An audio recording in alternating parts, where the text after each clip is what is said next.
I'll take it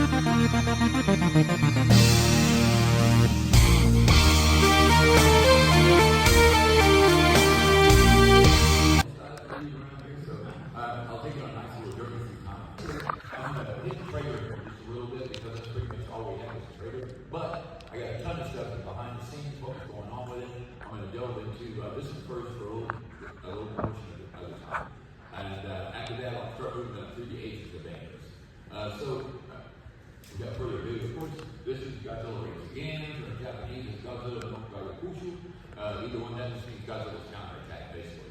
And they decided to bring in another monster here after the success of Godzilla, and this was actually released basically 1 year after the first one. They didn't need a new Godzilla suit, so they reconstructed a new one. And I feel like this is better because it was a lot wider than the original 54, so they could move more. And the Angular suit was heavy and cumbersome, but not horribly cumbersome, because Angular could move around pretty good. A couple of the main things here was you know, they had the Japanese version, which I prefer, and they also have the English version, which is good too, because I do like the line of how many guys have seen the original Japanese? Excellent. And how many have seen, of course, the aborted U.S. version, you might say? Okay, excellent, good. Yeah, the main thing in the English, USA version, international version that I like is when they're talking about English, they find a picture of a book, and they go, oh, that's Ankylosaurus. I was talking to myself, that's a pretty good title for him. I can dig that. But where he had a lot of firsts. You know, he was the first Toho kaiju to come out of Godzilla, and he was the first kaiju that Godzilla ever fought. And unfortunately, at that time in the movie, he was the first time ever to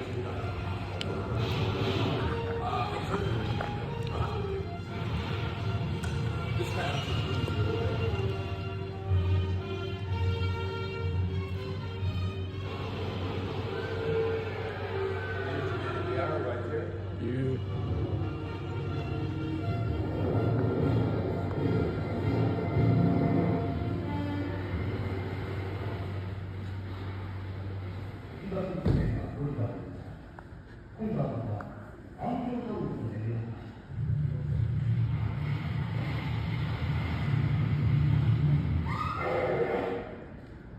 and that's the end of the trailer.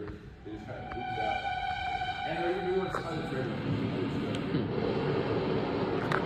None of them stop. There we go.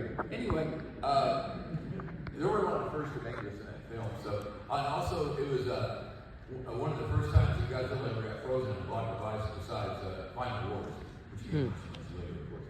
Anyway, the Ankylo suit was somewhat heavy because of the back plates, there were little spikes and everything. So you'd see like things still from here to there, there was an ad or whatnot of the back plates separated. That was actually, it came loose there. They had hooks that hooked into place when they got the guy inside the suit. So basically, there were hooks on there. Once the guy was in, they put the plates together, and he was kind of stuck in there for a while. But it was horribly hot in those things. I don't see how these guys did it, but my hands off to them, that's for sure. And anyway, after this, of course, Angus was supposedly killed in this movie, but as we all know, good monsters never stay dead for long, especially when they make a lot of money, so that's a good thing. And anyway, the movie itself also has a strange tale to tell, a little behind the scenes stuff here. It was purchased by a USA distributor, and because of the success of Godzilla King of Monsters and Rings of Birth. So what they did is they decided to recut the film. I don't know why they did this, but they took out like all of Godzilla's roars, except for like a little snippet here and there, and they had his voice be the same as Angus, which I found very distracting, and myself and my wife, I was like, wait, what's going on here? They also changed a lot of the build-up and stuff to it, and some of the scenes were rearranged. But it's okay, but I just don't like it as good as the original Japanese, because you actually get your Godzilla roar. Now the new international version that's out, the Toho put out a few years back, it does have Godzilla's roars restored and everything into that one also, so that's not good. But yeah, after this one here was done, this film here, Angus got kind of put on the shelf for like several years. In fact, he would not appear again until big favorite of mine, big favorite of everybody else is, of course, Destroy All Monsters. And yes, indeed, let's give it up for Destroy All Monsters. Yeah. Still, not my favorite kaiju movie of all all time from Toho is Destroy All Monsters. Right behind that, I was cheap to say, well, I like the Toho trilogy they did the show I originally. Toho trilogy consists of Monster vs. Godzilla, Ghidorah's Created Monster, and Monster Zero. So that's like a little fit universe. It was actually kind of progressive with those three films, almost like sequels we had today, so it's really cool stuff. But anyway, so Angus's appearance had been new costume for him in this one, and I really enjoyed the look of this new Angus compared to the other one. The other one's fine. It's just this one has more of a updated look, more of a dragon feel, I guess you might say, because he looked pretty cool in that, and that's still my favorite. And of course, they reused that suit again in Godzilla vs. Gaiden when they were on Monster Island and Cruise. And the suits were getting a little torn up by then. So, because they were still using the Godzilla suit to destroy all monsters. They used it to destroy all monsters. Godzilla's Revenge, not really just a quick thing here and there. And we're just fighting Ghidorah. And the rest of it, they had him in, of course, Godzilla vs. Hedorah. And the suit was already struck apart by that time with Godzilla. And what they did was, in the part where he sticks his hand in Hedorah's body and punches it, and all the skin gets burned off, and he has like a little bone hand. What they did at the Toho shop there, the costume, they just chopped the regular hand off and put a little fake bone glove for Nakajima to wear. And then when they were done, they just reattached the hand, the original hand. So there wasn't high tech that worked, so that was cool. And Angus was in that, and the last time we see the show by Angus is in Godzilla vs. Mechagodzilla the first, where Angus thinks it's Godzilla, but it's not. He gets his butt whooping from Mechagodzilla disguised as Godzilla. And that was the last we saw of Angus for a very, very, very long time. And eventually, he came back in Final Wars, and that's pretty much his only appearance right now. I'm hoping myself, I'm going to keep my fingers crossed, that in Godzilla -1, the sequel, that Angus might show up here to challenge Godzilla again. That's what I'm hoping for. And the fan base on the internet looks like that's what a lot of people are hoping for also. Very much so. And also, I was going to tell you too, it's a strange story about when they brought the original Godzilla Rage Again here. They changed the name also, Warner Bros. To Gigantic Fire Monster. I don't know why they did that unless they thought there might be some kind of extra copyright in there that they had to pay extra money for to advertise it as Godzilla movie. That's the only thing I can come up with. And what's weird is they sent some suits over to use for extra scenes they were supposed to film. There was supposed to be like a fight on the Golden Gate Bridge. They were supposed to smash through that. And they actually did send the two suits over. And what was strange was on that one, they said the suits over, it's Godzilla had only 3 toes on that. Where that, normally you didn't see that until King Kong vs. Godzilla in 62. But it was really strange. But anyway, they sent the suits over, and they seem to have disappeared somewhere in the annals of time. I don't know if somebody took them, put them in their private collection that worked at the Warner Brothers lot or what happened. They just disappeared. And so they never shot those additional scenes that they're going to do. But also another thing on Angus, you see like a lot of, most of the time he's walking on his knees, and that was because a lot of the actors who were playing just couldn't get in that position. Now, a similar monster is of course Baragon. When he walks, he's on his knees also, but or unless he's standing upright.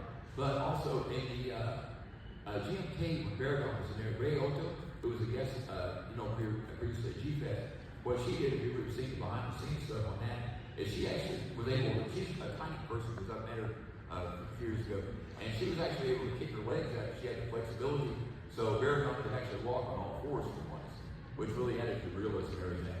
But yeah, he is my second favorite monster, and I really like the look of him. He's spiky, he's cool, he doesn't take crap from nobody, he's like a little pit bull, he just runs in there and chews on him and socks him around. Remember, he grabbed King Ghidorah by the neck and destroyed a monster before he got lifted up and dropped him. King Ghidorah, of course, came crashing on him, but he wasn't afraid. When he got up, he just shook his head and was ready to go again. And he always been a spiky little fighter, dude. And in Final Wars, I know he was supposed to be like a bad monster in that, like all up against Godzilla thing, because they're under control. And but he was cool. I like when he did his little spike ball running, that's pretty sweet. And I always thought that if he doing that against King Ghidorah back to destroy all monsters, I would have thought that would have been really creepy criminal myself. That is for sure. But yeah, they just don't make them like they used to like that anymore. I mean, not that I hate the new stuff. I don't. I love the new stuff. It's just that I kind of miss the guys in suits because, I mean, I know they've got the CGI down to art now where it's really It's very, very realistic. It really looks great. I like it, but I miss the guys in suits. I really do.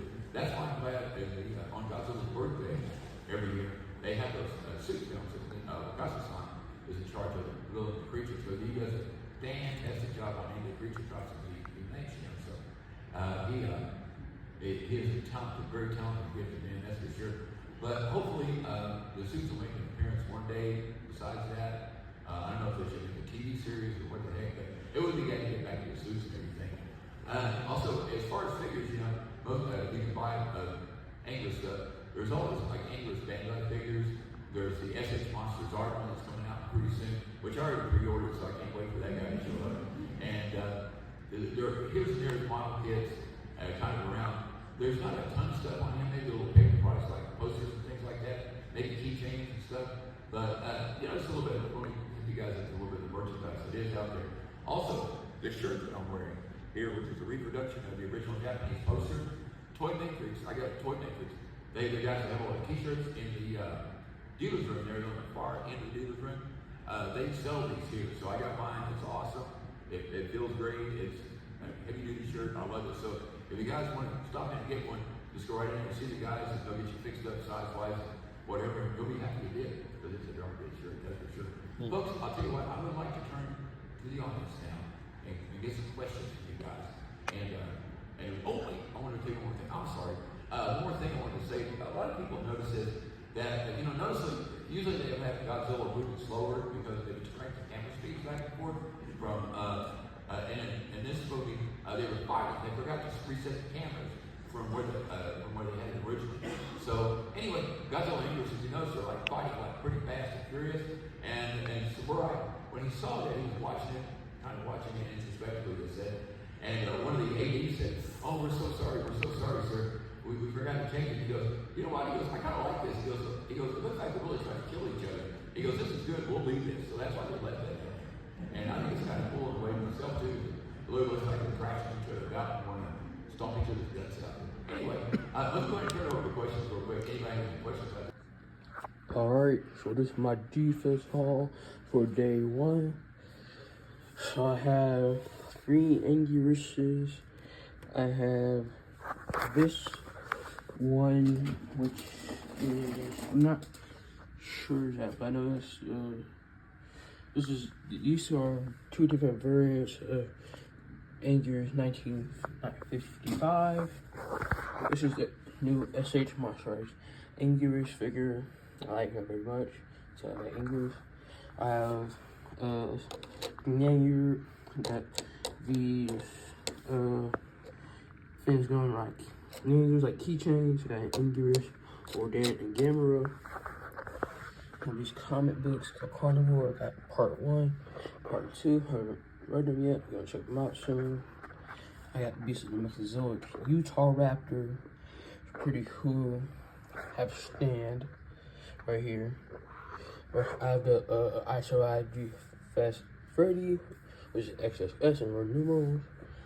I bought a Genius Tsuburaya at a stand. The Hammer collection. And this is probably one of my most expensive purchases. It's move this guy out there. Kura Okami, if I'm not butchering, which is the Arctic Dragon.